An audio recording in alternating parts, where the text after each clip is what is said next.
Mmoja nimeona amecheza kipande kimetoka kwenye ngoma. Hii ngoma mara nyingi inaitwa mabano. Mtu anakuanzishia hapa, wewe unakuja hapa. Kuna wengine wanapiga mabano mixer, lakini hiyo sio mabano mixer. Yeye amekuja amekubana, unampelekea tena ikweta. Mara nyingi wanatoka hapa, unakuja huku, huwa wanakata hapa. Toka hapo waga wanakumbatia huku. Wakikumbatia huko, wewe unakuwa tu huna baya, unaweza ukacheza hata humu. Huwa wanakuja hapa, unaweza ukapandisha hapa. Huwa wanaweza wakaja hata hapa, wanaenda tu hapa. Huwa wanakuja hapa.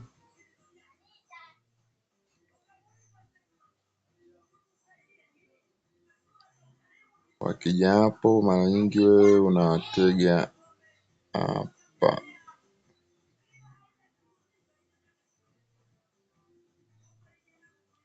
Cheza tu hapa.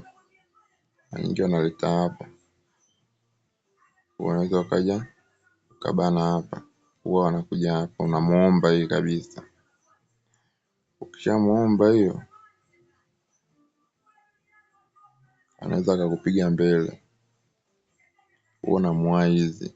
Huwa wanakuja hapa. Huwa unabana hapa. Ukishabana hapo, mara nyingi wao wanatamani kupumzika hapa, na ndo kosa ambalo hilo hawezi amini. Unampiga kwanza force, unamja hapa, unamkwepa hii hapa, unampa hizi mbili. Hizi kama kichwa chako kidogo hukunyonya vizuri, huwezi ziona. Kama wakati wenzio wananyonya, wewe ulikuwa unategea.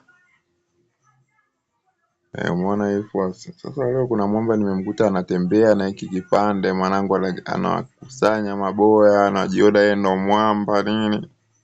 Lakini ngoma sisi tunaijua hii ngoma imetokea kwenye mabano. Hicho ni kipande cha kwenye mabano. Vitu kama hivi sio, tunaonyeshana tu ujuzi kidogo kidogo. Poa jamani. Tuendelee kufuatilia. Tutakuwa tunaachia mangoma kama haya siku moja moja, sio mbaya.